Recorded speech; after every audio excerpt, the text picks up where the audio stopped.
my guy all the way from the UK, Olu of the Nigeria Football Weekly Podcast. I know you're still going to talk about this on your channel, but how you doing, bro? How you feeling? First of all, happy birthday, my brother. I wish you long life. May all you desire come to fruition in Jesus' name, and I hope you have a good One day. of the things that I desired was World Cup. I was about to say that one, but as a fellow match baby, we commiserate with the dealings of the Super Eagles and the national team. It's just one of those things. To be honest, even after I did the live stream, I had to take like an hour to just Relax. I need to pay you respect because you kept going. You're giving your thoughts straight away. I was absolutely devastated. It's just one of those things that comes with the territory. I think we have to also admit in the last few years, we're quite used to like disappointment, if we're being honest, whether it's World Cup qualifier or losing to Central African Republic or, Guinea-Bissau, like it'll be today, So it's one of those things where like, it's just so sad. Like, I think to summarize my thoughts, because I know I can ramble a little bit, like we actually dominated the game in this instance. We can't deny that. We looked impressive in moments. I think you definitely saw the effect of like, should I say, not having ample squad rotation. When you're a big team in a World Cup qualifier, take South America or even Europe, when you play two lesser nations, you should be able to rely on the quality of your squad a bit more, which means certain players don't have to play 90 minutes or the entire game. And this is something that we can still see has not yet been figured out with the Nigerian national team. Yes, there's the caveat that it's a new coach, so he probably wants to rely on maybe who he can trust so far from what he's seen. But I think we definitely saw an element of fatigue coming to this game. Even our pressing was not as We were sharp. not pressing like we did in Rwanda. It was nowhere as sharp as the Rwanda game. You could tell that, certain incisive moments, I would call it like final third hesitancy. I think if you group the pitch to the three elements of the pitch, everywhere up until we get to Zimbabwe's box, for the most part, we looked in control. The amount you could tell Eric Chelle has an idea around playing through the middle quite often. Lookman in that number 10 position got the ball quite often. If it wasn't Lookman trying to create something in between the lines, it was mainly Moses Simon on that. Left flank, yeah. Because every time Chukwueze got the ball on the right, what's the first thing he did? Cut inside with his left foot. I think that was quite prominent, especially in the first half. And unfortunately, it's a bit too predictable. Too predictable, bro. Like, it's just a shame. Like, you've even been covering Nigerian footballers longer than I have. Chukwueze is one of those players that, like, it's like the person that is good at school, and you're hoping that they keep progressing. You have high hopes for them, but they just hit a plateau of some sort, or something just happens that just seems to just like curtail their progress. And unfortunately, we've seen enough evidence now to just accept that, look, this is the norm rather than like just an unfortunate incident at one point or a time. So I think in that final third, we really, really struggled. When you think about the amount of times, I also agreed. I heard you earlier talking about Moses Simon, for example. I also agree with you. I think there are a lot of chances where Moses Simon was cooking that number 23. In fact, I think you should give the number 23 his jersey because that number 23 guy kept coming back. You have to respect the player. The guy kept coming back, yeah. He was like, man, no, I have to die for my country. Like, you can tell the way this guy played. But once again, the thing we see with Simon and why you can see the frustration of Nigerians is Simon, he will dribble. He reminds me of Jeremy Doku. I have a big problem with Jeremy Doku too. If it's to cook their fullback, they will do it all day. But what's that final thought? We saw something we've seen in Moses Simon Super Eagles play come back a lot today. Final ball. Once he has to cross on that his left foot, just forget about it. That cross is just going to be, But at the same time, there are moments where he did play good cutbacks. Remember, there was that Lookman chance. His cutbacks were the things that were working because he cut it back for Chukwueze, cut it back for Lookman, cut it back for Iwobi, and then he played one through for Ndidi. Exactly. So when you see that Lookman block shots, the Iwobi miss, although I thought Iwobi was very fortunate just the way the ball came to him, those are moments where we have a lot of regrets. I think in the first half, we also did not do enough to bring Osimhen into the game. I don't know how you felt watching. Osimhen was very isolated. He had that corner chance that he should have scored, which Yeah, the Zimbabwe goalkeeper did excellently well, so I don't even want to. And we can see the improvements in our set pieces already. At least you can tell they at least practiced that one. So Yeah. that was good to see. But the hesitancies in the final third was really, really unfortunate. Look, make no mistake about it. We can all lament about Nigeria and the football team. We all watch enough international football games. Nigeria should not be struggling to beat Zimbabwe. I'm sorry, with all due respect, especially at home. Even Rwanda, these are teams that we should be dispatching 2-3-0. People keep saying, no, there's no longer any easy team in Africa. Yes, we've heard this trope 100 times. Same thing in Europe. Even England, I like to slander. Can you imagine England saying, there's no longer any small team in Europe? We have to play Malta and Albania. And then all of a sudden it's 1-0. It doesn't happen. And unfortunately, for us to be respected as national team side, we cannot keep talking about how well our players are doing in In abroad, the clubs. how expensive our squad is. You have to deliver. You have back-to-back African footballers of the year. Look at Morocco. Like these are just things that should not be happening. So it's just a shame. I think defensively, we're definitely found wanting in this game. Defensive lapses. God even gave us the free extra after they hit the bar. That first one that normally bundled the The, ball. But yeah. we know Nwabali has a AFCON credit in the bank, so nobody wants to. Nobody's going to call him out too much. If Maduka now, they will be killing him in the comments. It crosses my heart because we all know, look, Nwabali does not deserve to not be number one, I agree. But let's be objective. Maduka is the better goalkeeper. I think that one is fair. Those of us that are watching with our eyes week in, week out. So for that to now happen, and then you see the way I also heard you talking about Sai Samuel. That's the one thing I'll really talk about the coach's approach because really and truly, Ola knows be one of the best right backs in the world this season. Why are you shunting him to the left? Yes, we got the assist through Ola, but bro, he could have been even far more dangerous on the right if he was played there. And we know what Onyemachi does on the left. Osai Samuel was struggling. Was struggling. Like Osai Samuel, EaglesTracker, how do we they track these players now? We've been seeing Osai, he's not been playing games in the most recent fixtures for Fenerbahce based on his injury. And also, Mourinho tends to remove him for like the really important For the games. big games, yeah.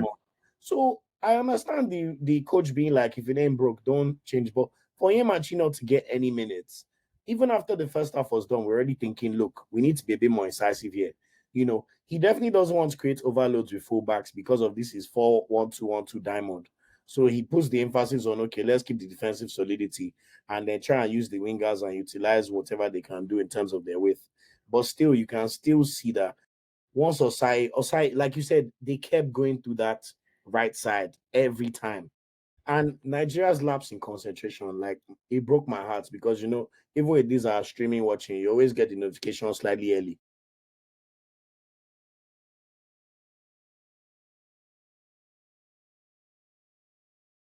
Even I turned off all notifications. I was literally watching it and I could not believe it because throughout my watch along, I was complaining about Bright. See, for me, he started Bright. Okay, fine. 50 No minutes, pun intended. 60 minutes, 50, 60 minutes. I'm looking like, okay, why are you not subbing this guy off? If you remember, there was even one of the chances that they created. Coach Eric Shell even called Osai Samuel to the sidelines and was criticizing him and was telling him what to do. So you noticed that he was struggling. They were getting in behind him so easily. When he loses the ball, he doesn't track back. He starts complaining to the ref or he just stands there.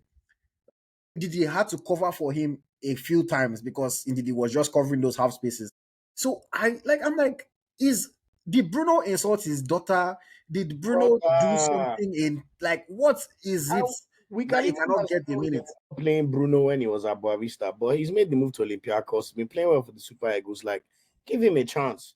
And I'm so glad you mentioned Ndidi because I've seen a few people mention it. I thought Ndidi was fantastic. Like, this guy is very good at mopping up the ball. Like you said, the amount of times he covered for Osai or just broke up the play from the Zimbabwean players. I think Ndidi's contribution always tends to get neglected slightly.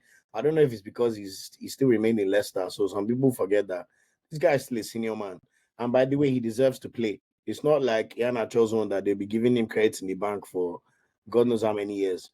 So I thought Ndidi was fine. Osai was my real worry. And also Chukwueze, but I'm sure we've all said that as well but we have to give the caveat that Chukwueze was being played in a position that he's not familiar with. You can tell that Eric Chelle wants his wingers or whatever they are to To almost come invert inside. Yeah. and go to the middle. And Chukwueze was trying. We can't say lack of effort. But unfortunately, that quality and that confidence, especially when you have such a stop-start career with AC Milan, is definitely something that I would say definitely told. I wish we had Fisayo Dele-Bashiru in this game. We know what he's done in his limited caps for Nigeria. But especially with those long shots, Nigeria were really awful at taking long shots. I don't know if you noticed. Yeah. Iwobi's shot was awful. Indidi's shots today was Like, awful. bro, like, The long shots. I don't know how to just at least even work the goalkeeper. Which So, maybe they should have brought on Papa Daniel since they said that's what he can do. bro, let's see, Sha. And this is a really shame because I would have thought Nathan Teller would have been perfect in this. In that Chukwueze role. Even this whole formation that the coach likes. Those kind of players that they're quite good through the lines, but also good wide, and they're also decisive. I would have personally bought Boniface. I know Arkodari played a good role in us scoring the goal, but I think this is a game that we should have brought Boniface on earlier to play with Osimhen. Simply because Boniface and the Leverkusen guys used to deal with this kind of pressure cooker moments, scoring all these late goals. But every time you give Boniface a solitary cap, play 10 minutes, what the hell is the brother going? And then people will come and tell you, yeah, he has played 13 games. But what was he supposed to do anything today? And for me, sorry, that point that you made about Arokudari coming on. For me, I even look at it that okay, you bring on Arokudari, a 6'5" striker, to play alongside Victor Osimhen, 6'1" striker. But you don't still make the change of bringing on Bruno so that Bruno can whip in crosses Whipping the and putting ball. Aino on the right so that Aino can also put in crosses. Because other than the assist, beautiful assist, I have to give him credit. Aino was ineffective going forward. He would always run forward and then just have to give up the ball to Simon or play it inside for Iwobi or somebody. So it's like when you bring on your second striker that is big and it becomes fairly obvious that you're looking for aerial balls and for them to try to win something.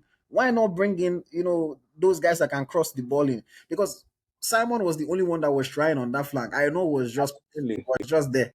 I don't even want to give Arkodari a pass because let's be honest, that header that he missed, I'm sorry, you can't be mistiming your jump. You're 6'5" or however big you are. Like that was literally right in the middle. So that one I have to call out as well. Once again, just to summarize, we go back to these same things we talk about. Look, Nigerians were very prideful people. We love our country, respect the country.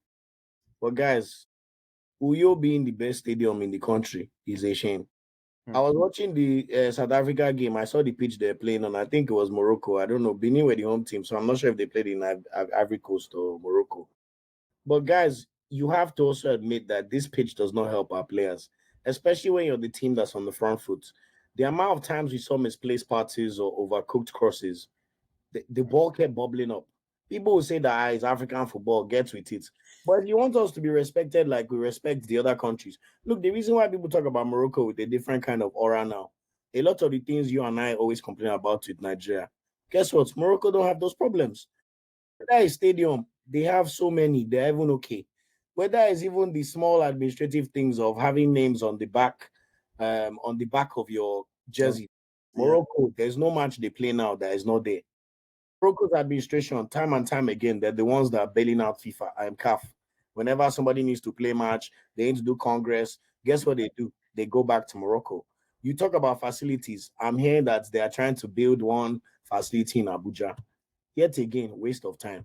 That means they're trying to cut corners again because that Abuja stadium is clearly never going to be a fortress for the national team. They are building our own Clairefontaine. Let's compare it to what the Moroccans have. And it still makes no sense to me. Look, whether we like it or not, for Nigeria to get to a place where we can generate what we need to do in our national team, there needs to be a world-class stadium in Lagos. No offense to anybody that lives anywhere else, but Lagos is the most populous country city in Africa for a reason. It's where you can drum up the biggest support for your national team, and it also reduces the amount of flying that your national team players have to do for a reason. You cannot cheat process. They will go and train in 1 year, near you, they will do oh, we are ready, give us statements. Oh, they've commented. You cannot cheat the process. I promise you, if this exact same match was played in that Rwanda pitch from 4 days ago, we would have won 4-0. But the amount of times that the ball's bubbling up or people are misjudging. Imagine you play in the Premier League every time you make your pass. We're watching, I know, and it will be misplaced passes. Bro, come on. These guys play these passes time and time and time and time again. But guess what? The pitch makes a difference. The ball's not zipping. You play the ball is hanging almost like it's not even moving the way it's supposed to move. They were Osimhen has to do hero act again and waste his goals again. So here we are in a situation where it's just sad. I think the one positive I'll say is we can at least accept that we're very unlikely to make the World Cup now. So let's just be calm.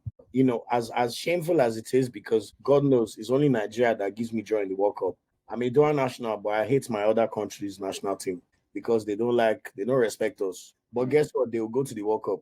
No problems. So anyway, we cannot cheat processes. And Nigeria, I don't care about these excuses. We have to be defeating small teams. We were even given the luck of the draw when they did this draw. And we have 4 draws from 6 games. Nah, it's just a shame. So you know what? We dust ourselves up. And then this NFF that I keep slandering, how are they going to improve the team? They went to go and organize friendly match with Russia that is not part of FIFA at the moment. So it will not affect our world rankings. In the world, after this game now, we might drop out of the top 50. All of you that love Premier League, I hope you guys know that if your country is not in the top 50, your players do not get work permits to play in Premier League. It's much more difficult. All of you that are shouting MPFL is 12th. It's not them that go and solve the problems. It all goes back to the administration and what they're really doing to allow this country to succeed.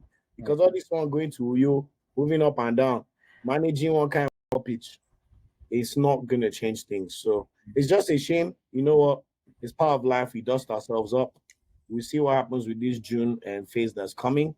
And the only thing that I could say now is I don't know how much you know about this whole Mokwena yellow card thing. I don't even know if that's true. But once again, Nigeria sound like us now.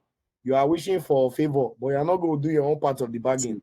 Since this morning when I heard about that Mokwena, I was just like, I don't even want to talk about that. Like, we are supposed to be a big team. We cannot be praying, oh, hope they dog them 3 points for this, hope that. It's embarrassing that's where we got South to. Africa have not lost a game since they lost the AFCON semi-final to Nigeria.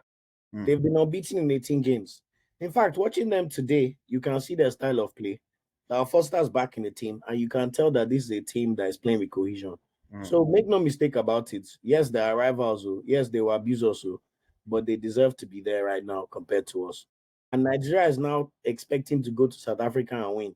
Yes, we have a good record there, but I'm not so sure. The one positive I would say is we don't have to watch World Cup qualifiers till September and October. So maybe there will be some kind of difference or change.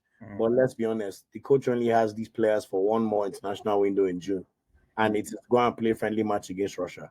So that tells me that the NFF yet again are not serious.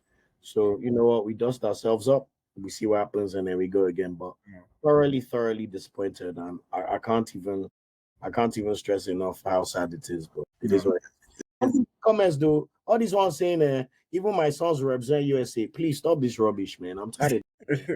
Stop this stuff. Like guys, we all watch these games. At the end of the day, when Nigeria is part of our country, if you all these say, "Oh, I like other countries," good for you. But let's just relax. Let me ask you, Olu. Based on all the World Cup campaigns that you've watched, would you say this is our worst qualifying campaign yet? Oh, absolutely, bro. Like, let's be honest. I mean, the one thing I know, I'm just slightly older than you, IoT. Happy birthday! You're not yet 30 plus like some of us. But I don't know if you watched the 2002 World Cup, for example. Every single year since I was born, I've watched Nigeria make the World Cup with ease. 2002, we even beat Ghana 3-0. I remember us beating Liberia. The 2006 that we didn't even make the World Cup, guess what? It was head to head that we not used to make it to. With its goal difference, we even battered Angola. Every time, even the Ghana one that it was we lost. Nigeria have always taken World Cup qualification seriously. There was a time under Amaju Pinnick that we missed 3 AFCONs in 4 or 2 AFCONs in 3. We missed 2 AFCONs, in 3. Now, AFCON qualification, we even used to do Higi so that one I'm not so surprised. But the World Cup, the legacy of Nigeria, even the way they're spoken about in these countries we live in, bro, it's all based on the World Cup. I got a gift that is this Okocha signed print at the back there. Guess what? From 1998 World Cup. If he did not make that World Cup, do you think FIFA will be selling Okocha memorabilia? And the same way we speak about Mohamed Salah, but Salah has only gone to 1 World Cup in 2018. So by far, this is the most disgraceful World Cup campaign we've ever put together. But once again, I go back to the NFF. They appointed Ibrahim Gusau. All I've seen this man do is go and take picture with Osimhen when he wins club title and lockout in AFCON last year. But if we really look at what's happened on ground since he's taken over, it's just been botched qualification after botched qualification. Even the AFCON we qualified this year as first. Let's be honest, the Libya 3 points they give us for Really, really helped us. Yeah. it helped us. Fisa Delibasho had to score a goal in the last 10 minutes of the game in Uyo for us to beat Libya 1-0. So make no mistake about it. Apart from that 3-0 we beat Benin, Nigeria has not had an easy, comfortable game at home in a long time. And I think whether you like it or not, it also comes back to this pitch. Mahmoud says, what's wrong with this Uyo pitch? You watch Premier League, go and watch the pitch you watch them play on, and watch the pitch that you watch people play on in Europe. Or even Morocco, let's not go far. Go to Cote d'Ivoire, go and look at their pitch there. Cameroon, go and look at their pitch. Since you guys like to think that we're just slandering Nigeria because we feel like we're not trying to slander Nigeria, we just want better standards. If the world looks at the Super Eagles as this big team, then we have to also demand these standards. And I'm tired of this mediocrity, man. What are we talking Olu, about? I have one more question for you, and then we have to wrap up for this evening. No worries, man. Current generation, they are supposed to be the new golden generation. Usime, Lukman, Simon, Chukwueze, Iwobi, Ekong, everybody. If they win the AFCON, assuming they win the AFCON this year, do you think it can save their legacy, considering that they've missed 2 World Cups now? If they win the AFCON, can it save their legacy? My brother, that's a great question. First of all, the chances of us winning are slim to none anyway in Morocco. Although I think we will be helped by the fact that maybe it's December, we'll see what the vibes could be like. The only country I can remember that missed out on World Cups but still had quite an impressive legacy on the African continent was the Egypt team from 2006 to 2010. But guess what? The legacy was because they won 3 back to back. Those times when I was in secondary school, once you hear Mohamed Abutrika, hey, Mohamed Zidane, nobody has to tell you twice.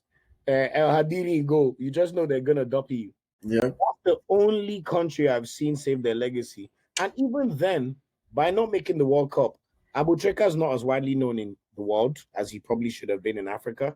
So even with AFCON getting bigger and bigger, I don't think AFCON in this stage can help save your legacy, especially with Africa being given 9 places, 9 slots, potentially 10, and Nigeria is not there. Sudan is going to qualify. Nigeria is not going to. Brother, I hate to say, but this is the first time in my lifetime. I was born in '93. Nigeria is on the cusp of missing back-to-back World Cups. This is unheard of.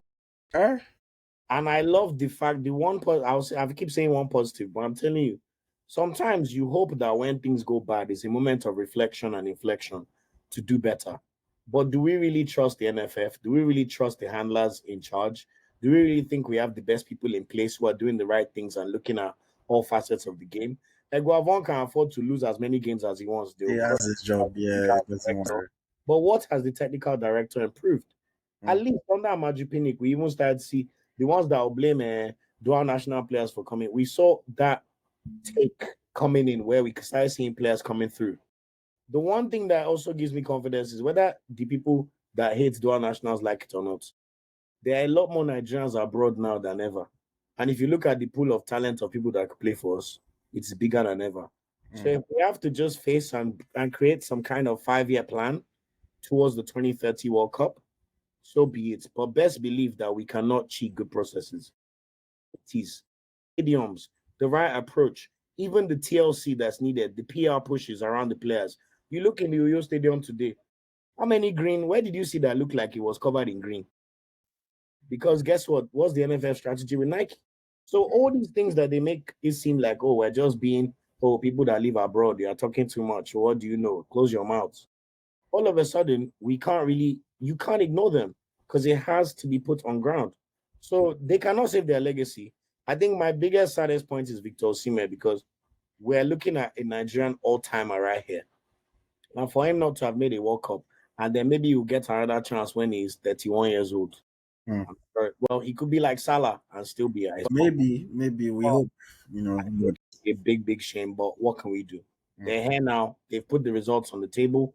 They refuse to get the points. It's the NFF that appointed Finidi butcher qualification here or there because they don't want to pay somebody. We saw that they had the German guy Labadia wrapped up. Something happened there. No communication. Even the press conference. Do you see the useless backdrop they use compared to Rwanda? Guy, I saw that thing. I was just dying of So laughter. let me tell you, Nigeria, we're in a position where we're just trying to cheat good processes. But time and time will show you that you cannot do that. So unfortunately, here we are. And we'll just go back to enjoying our players for their club sides and talking about their potential. But best believe one thing we love about football, the doings must show on the pitch. It's not music that is subjective. You say, I like OBO, I like this one. Football, you cannot cheat the process. And with 4 draws from 6, wow. We can't say we deserve it. So but yeah, thank you very much. Zimbabwe. Zimbabwe. God, It's crazy. Thank you, Lou. Thank you. I know if we keep talking, we can keep going for hours.